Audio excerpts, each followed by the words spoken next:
Jund. So we'll get a good good look at this, especially considering we actually featured a similar matchup last round. What'll be interesting to see how, because Blue, White, Red Flash is still somewhat of a new archetype, it's interesting to see how these players are building it differently. We already saw Drew Levin playing the deck actually kind of get steamrolled by a Jund matchup earlier in the just last round, but this time we're gonna look at some different takes on the deck. Matt Costa, for example, is running 3 Pillar of Flame. He's putting 2 Turn Burns in his deck, along with 2 Supreme Verdicts in the main. And he has fewer creatures, no Thundermaw Hellkites in the main. And then Shaved an Augur, Shaved the Snapcaster. Right. So only 10 creatures in his deck, so a little more on the control plan, but yet again, no Etherlings. Right. And we were talking about that earlier. He was actually the player we were speaking to about the about Aetherling as, you know, a win condition. And it seems like such a good win condition, but in this format, his logic is there's so many decks that can just fog it for the turn, I think I was talking about with Dave Shields when I was talking to him about the cards, put it really great in saying that Aetherling wins when you have 10 lands in play, but you've already won if you have 10 lands in play. Yeah. I mean, that's one way to look at it. So so we'll see how Matt Costa fares without the Aetherling. Now, I think one of the interesting things about these blue, white, red lists, they're all adopting some of these cards from Dragon's Maze. We saw War Leader's Helix.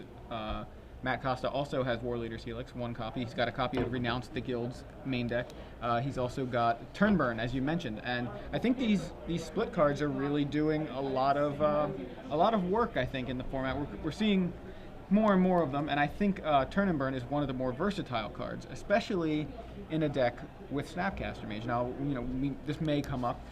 You cannot fuse cards unless they are in your hand, so you can't Snapcaster and then Snapcaster a Turn Burn and fuse. But what you can do is Snapcaster and then targeting the turn side and use the Snapcaster to block as kind of the burn side if you're facing down like an attacking Thragtusk, for example. So you still get full value out of it in certain situations, which is kind of appealing. So we're underway. First play of the game is just a Think Twice from Matt Costa and a bunch of lands. A bunch of lands from Jeremy Bowman, and that's pretty typical for this matchup as we saw last round. There's a lot of time for players really to develop their game plans here. This is like one of those matchups where Farseek is really great for Jund. Did not see a Farseek yet for Jeremy. No, but he's on the play, which is something in and of itself. No need to steal the initiative with the Farseek, or at least he's not necessarily behind. He's already ahead. So we've got 3 mana here for a Vampire Nighthawk. Yeah, Cavern of Souls, almost certainly naming vampires. Remember, he also has Olivia Voldaren in his deck. Yeah, because he needs for the 2nd black mana, which he didn't have before, and Cavern of Souls, a pretty important card in the matchup. And I like the play of just passing the turn here. Costa makes his 4th land. He didn't flashback Think Twice. He is really grinding for every bit of card advantage possible. Remember that Think Twice would have forced him to play something on his main phase or discard, as it would have moved him up to 9 cards. So rather than get that card selection, Matt's really just trying to get as many cards as possible. Right. So we do have confirmation that Cavern is on Vampire. Seems like the value play there. You get the Vampire Nighthawk, you get the Olivia Voldaren. Uncounterable. So, Restoration Angel from Matt Costa to end Jeremy's turn, and now Matt untaps. Yeah, so it's interesting he opted not to trade the Restoration Angel with the Vampire Nighthawk. He's instead trying to, well, you could say race it, but that's not really true because Vampire Nighthawk wins that race. He's waiting till he can find a kill spell to deal with Nighthawk. And he's really once again just making the full use of all of his cards here. He'll eventually draw the kill spell, and this gives him permission now, instead of killing Nighthawk, to flashback Think Twice. So Jeremy here on his turn. Looks like is that a Tragic Slip in the front? I think he's a Tragic Slip and a Huntmaster of the Fells at the very least. Yeah, it looks like that to me too. He's got the checklist card. Probably not Delver of Secrets. Nighthawk in for 2. Yeah, and I really like how Costa's sculpting this right now. Just really waiting to get the kill spell for Nighthawk. And it's going to force Jeremy to commit more to the board. Here you see a Rakdos Keyrune, and that is going to be followed by a Huntmaster of the Fells off of the mana generated from that Keyrune. One of those nicer plays that you can see off of these kind of cards, you know, you can do it with signets and things like that. So you actually use the mana immediately. Right, so this might be enough. You see, Matt Costa in his hand has a Supreme Verdict. So unlike some of the blue-white-red control decks, he's running 2 Supreme Verdict in the main. The question is, what's going to be enough threat for him to fire off the trigger on the Supreme Verdict? Certainly Huntmaster puts some pressure on there, but if you know Costa at all as a player, he's probably going to play that card as sparingly as possible. You know, one of the things is how much you definitely want to use your life total as a resource here. Right. And the question is, how many life points can you actually spend before you have to cast the Supreme Verdict? Yeah. And also, you know, the verdict deals with his, you know, gets his angel off the table too, so he's actually losing a card. Yeah. The bigger restriction is that he wants, if he doesn't play something main phase, Huntmaster will flip. And actually, he's willing to let Huntmaster flip and take the damage that comes with that. Yeah, so that's what he does. Huntmaster flips. That's a lot of life points he's sacrificing. It's at least 6 that he's sacrificing just to get more value, for the possibility of more value on the Supreme Verdict. You know, 2 off the Huntmaster, and then 4 more off unblocked creatures. That said, other than Olivia Voldar in his hand, Jeremy has committed most of his threats to the board. His cards remaining are things like Tragic Slip, Bonfire of the Damned. He's going to finish off the Restoration Angel. So now that opens things up for Matt to potentially cast this verdict next turn. Well, and he's going to have to. This is a lot of damage that Jeremy's doing. I can't imagine he wants that much value out of it to yeah, not this will put Matt down to 1. And then maybe the Matt just is flooding on lands. I'm not sure. It looks like he has quite a few of them. Yeah, all right, we'll see Supreme Verdict. Remember, this Rakdos Key Rune is lethal right now. Not to mention the fact that Jeremy has a couple of cards that, you know, he plays, what, Pillar of Flame, I imagine? Yeah, I think Jeremy may be able to just do something here that, oh, is that a Thundermaw Hellkite? And we'll see if it is. And it is. That's going to, you know, Matt can syncopate it, but that's not going to matter. Yeah. And Jeremy Bowman gets the first game. Yeah, not quite sure what was going on there. I think you were right. I think he was trying to get a lot of value out of the Supreme Verdict, but at the same time, he was really just bricking on spells. Like, yeah, the Supreme Verdict, I think because he was flood on lands, he knew that he had to make the Supreme Verdict count. He may have waited 1 turn too late in making it count. You know, as a result, he was at 1, and he was able to get finished off by that Thundermaw Hellkite. Yeah. Though, to be fair, I'm not sure he had the answer to Hellkite in his hand anyway. Yeah, or even to the Key Rune, because, right. Yeah, we didn't get a good look. So the Key Rune by itself was lethal. So we're going to go to the sideboards here. On Matt's side of things, he's got, well, quite a few more answers. Like kind of a lot of extras of a lot of some of the cards he already had. Yeah. So interesting, we've seen blue, white, red really struggle with Jund in the fact that just all its threats hit so hard. Yeah. One of the things that I'm really curious to see is how Matt Costa deals with that. You could say he has some conditional answers. He has another War Leader's Helix. He has an Oblivion Ring. He has his own, which, you know, are good ways to answer Jund's threats. He also may go the path of playing his own Thundermaw Hellkites, putting them in. We saw that Drew Levin, who had 1 in the main deck and 2 in the sideboard, boarded up all the way to 3 Thundermaws. Matt may go with a 0-3 split, might still make the same play of moving up to 3.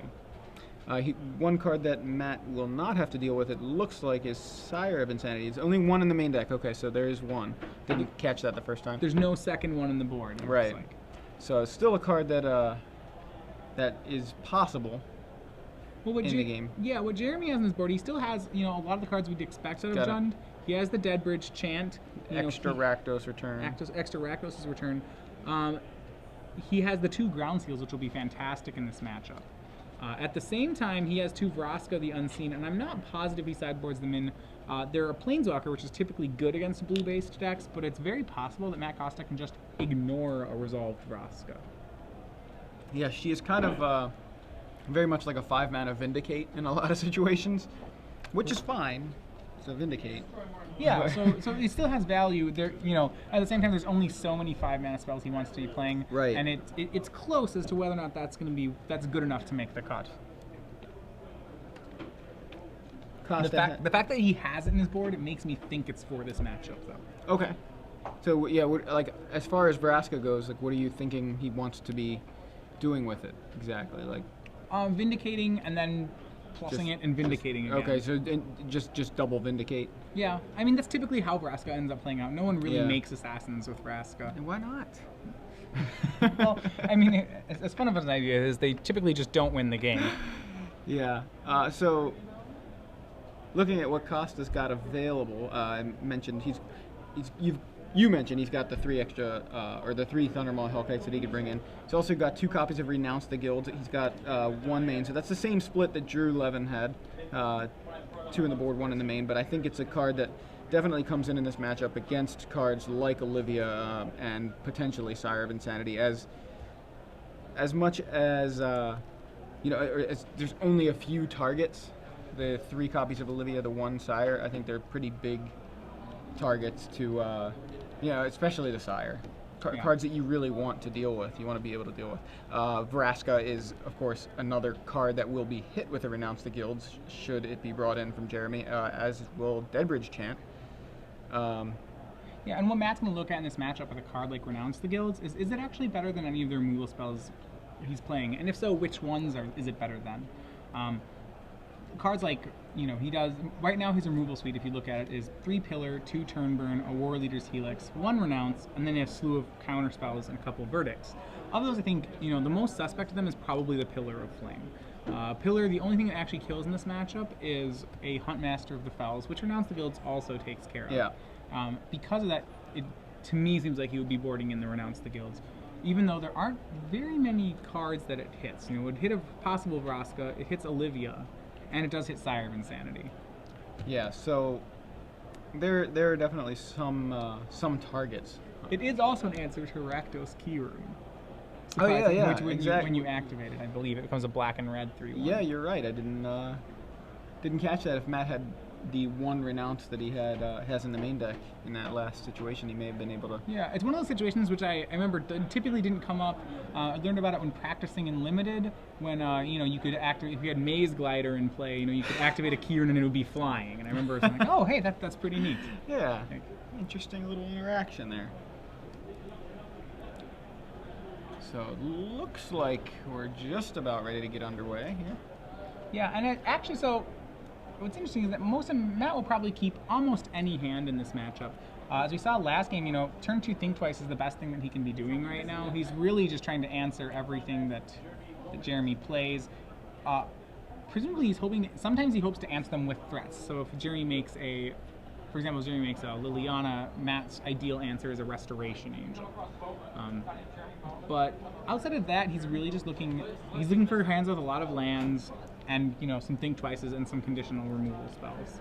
Yeah, definitely had a lot of lands last game. It just not that many. I mean, he didn't want that many. Looks like he has decided not to keep his opening 7, so he's going to go to 6 here. Looks like Jeremy may be happy with his 7. He is on the draw. Yeah. So those of you not knowing, Matt Costa has quite a reputation, at least on the Pro Tour, for being, almost an exclusive blue player. He really made a name playing blue-white Delver, both top-8ing Pro Tour Honolulu, and then winning the Grand Prix in Baltimore last year with the deck. Since then, I don't know if he doesn't have too many. He has some couple finishes playing Rug Delver in Legacy, and on top of that is one of the newer members of Team SCG up at the Pro Tour. Once again, cementing really a reputation as a blue player. So Matt keeps his 6, leads with a Sacred Foundry, and Jeremy leads with a Stomping Grounds. So we're just going to go land go for these first few turns. Let's see what Jeremy has on his second turn. Looks like a Rootbound Crag into Farseek. All right, and that'll give Jeremy the initiative back from Costa. Now Jeremy will be making his threats 1 turn earlier. And this is the hand that Costa appears to have kept is pretty good in the matchup. He has at least 2 more lands. He doesn't seem to have much action where his spells are concerned, but he doesn't need too much as long as he has a Sphinx's Revelation, or even just Think Twices. So Matt just plays Sulphur Falls, and I believe he's, well, after shuffling, he's passing back, I think. Yeah, I mean, she's right now cutting Jeremy's deck off Yeah. of Thoughtseize, or shuffle cutting his deck. Off of the Farseek. And we do see on Jeremy's side that he's boarded in the Vraska. So Overgrown Tomb from Jeremy, and he passes back. Yeah, an interesting hand. He's kept a bunch of 5-mana planeswalkers. He has a Garruk Primal Hunter and a Vraska. Be interested to see which one he goes first. The Garruk is the prize, clearly. He may use Vraska as a test spell, or he may just go straight for the kill because Costa did mulligan.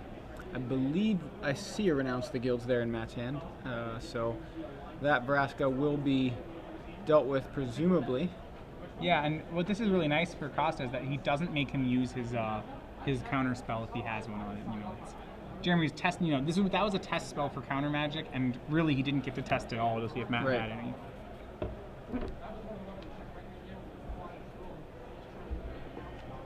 And Kessig Wolfrun is made for Bowman, and that's also a pretty relevant card here, as it really makes every creature become must answer. Yeah, you see a Huntmaster of the Fells for Jeremy.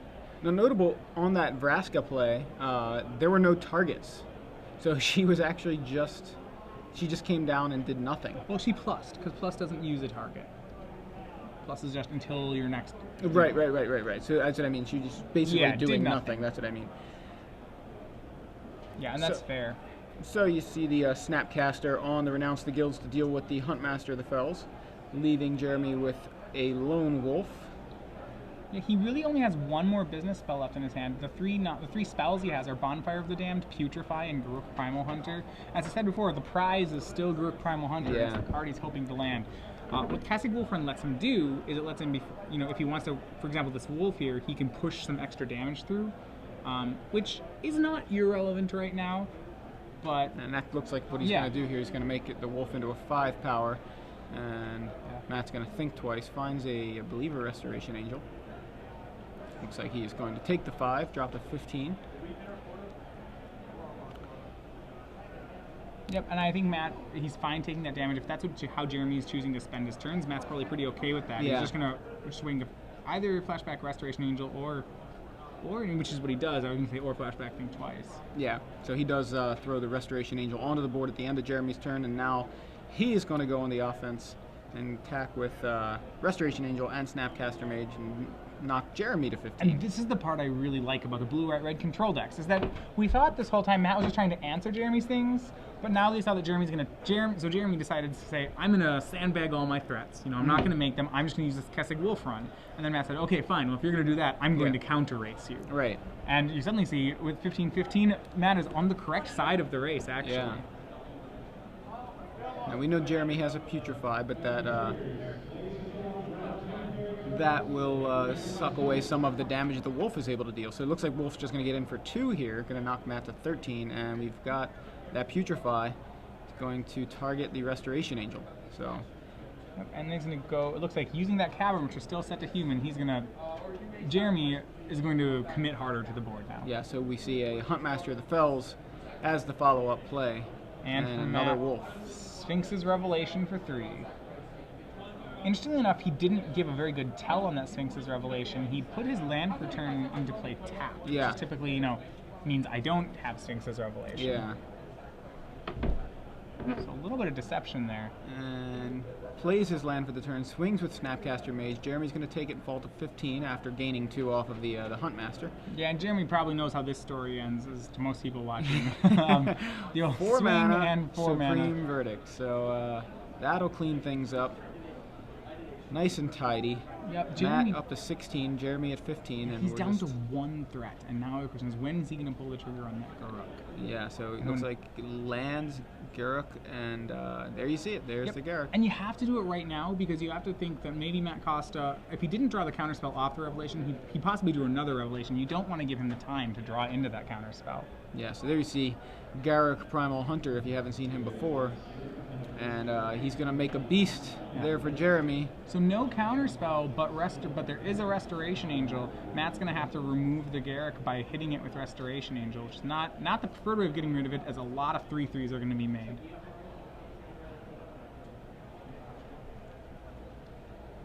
So Matt here looks like he's flashed back, I think twice there, and did not find an answer that he Yeah, wanted. he found another Think Twice, Yeah. which I believe what he was digging for was War Leader's Helix. Yeah. It's possible that he could have cast another Think Twice to see on main phase there to see if he was going to hit. Right. Instead, he chooses to attack with Restoration Angel into the Garrick, knocking it to 1 loyalty counter, and giving Jeremy the opportunity to use it one more time. And I imagine Jeremy will have a beast coming his way this turn. Yeah, Jeremy's not concerned about at all right now about his own life totals. He shocks himself so that he can cast Bonfire. 1, 2, 3, 4, 5, 6, 7, 8, 9 mass. He's casting a Bonfire for 4. Yeah. So Think Twice from Matt in response.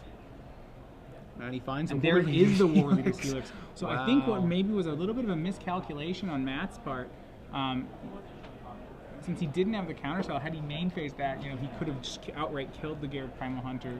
As a result, Jeremy's gonna get a free beast token. Well, I mean, he could actually just with this on the Helix. stack, Yeah, he could do could it now. Helix the Garrick now. Right, and that's what he's gonna do.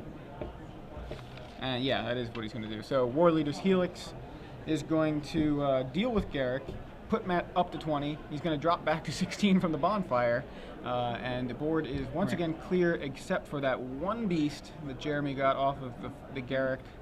So all that ended up costing Matt was 3 damage to the dome. It's not too. I mean, it's of course valuable, but it's not game breaking at all. All right, so it looks like a flashback Think Twice from Matt. Remember, when Revelation decks win, they tend to win big. And as you see, the Snapcaster Mage that Costa has drawn will do a huge amount of work next turn, as there is already a Sphinx's Revelation in the graveyard. So Jeremy's going to untap here. He's got to hope he doesn't draw Ground Seal. Yeah, that'd be the ideal draw for Jeremy. I think Jeremy drew something green, but I believe it was a Thragtusk. Well, Thragtusk is fine in Costa's book. Ground Seal is not. Yeah. Well, Ground Seal actually would mean that he would Revelation on 2 right now, which not ideal. No, it was Thragtusk. And there's the Thragtusk from Jeremy. Jeremy goes up to 20, Matt down to 8 now. Right, and that's one of the things why that 3 damage really doesn't matter here, is because just with how Jund plays out, we're past the point where Matt can race him. It's now all about Revelation. He's playing a control deck with a little more tempo-oriented cards in it, but he needs to Revelation his way to victory here. Yeah, so that beast doing some work alongside Kessig Wolf Run. Yeah, well, I think what Matt's counting is whether or not he has to Revelation for 2 right here. He's wondering if this next swing, even with chump blocks, is going to be lethal. And I believe the answer is yes. Next turn, 1, 2, 3, he has 7. He can roll Kessig Wolf Run for 7. So Jeremy can present a 12 power Trampling Thragtusk, and that should be able to deal lethal through any number of blockers. Yeah, looks that way to me too. There's a bunch of options available to Matt. He can, he can Snapcaster Revelation. He can Snapcaster War Leader's Helix. Yeah, he can Snapcaster Verdict, which just leaves a beast on the table. Not ideal either. Yep. So he's going to go ahead just with making a Moorland Haunt token. And he's going to need a little bit of help in his draw here. Didn't get any as he drew Steam Vents. So I think his hand is Snapcaster Sacred Foundry, Steam Vents. I don't know any of the other. I think it may be another land. Yeah, I think it's just lands and Snapcaster. I think there's a second blue card, actually. I'm not positive what it is, but it may be a second Snapcaster Mage. We'll see in a second, I suppose. Yes, I think so, yeah. So, Matt with just a Spirit, Jeremy with a Beast and another Beast. Well, one's the Thragtusk. Right, there's a lot of different ways Jeremy can present a lethal attack here. Yeah, the card that's really relevant right now is that Kessig Wolf Run from Jeremy. Yep, and he's going to go ahead and swing. I think if he plays this right, he's going to sink all the Wolf Run mana into the Beast. Would be my guess. So it looks like Jeremy can pump for 8. Yep, he can give a creature, so he can either have a 13 power Trampling Thragtusk or a 11 power Trampling Beast, both of which are very lethal. He has to assume that Costa has an Azorius Charm or something that can deal with it. And looks like Costa's doing something here. Looks like he tapped 2. That smells of Snapcaster Mage. It certainly does. Yeah, and remember with the life gain here... There you see Snapcaster. So if he's targeting Revelation, which looks like he's setting up to do, it would be a Revelation for 5. That would put Costa to 13, and actually would mean that he can. Right, and make the block just like this. So Snapcaster gets in front of Thragtusk, Spirit gets in front of Beast. Right, with a Wolf Run for 8, the most that Jeremy can deal is 12 damage. By trampling the Thragtusk, he'll deal 12, and Costa will be at 1 after the Revelation. Yeah, Jeremy's going to go ahead and do that to the Thragtusk. Right, so that's for 8. So running through it, that's going to make the Thragtusk a 13. Right. A 13-3. It's going to trample for 12. Right. So in response, Matt Costa is going to Revelation for 5. He goes up to 13, and he's going to go down to 1. Yep. And you see Syncopate, Augur, no Bolus, help at all. He yeah. Syncopate, Augur, and Renounce the Guilds, Yeah. and more lands. Now he's just a little deeper. Maybe that top card of his deck is exactly what he needs. Well, Just Augur could Bolus be. can help a bit, but he needs a kill spell in here as well. And Finds there's a Thundermaw Hellkite. Hellkite. That's not going to do anything because of the Kessig Wolf Run. Yeah.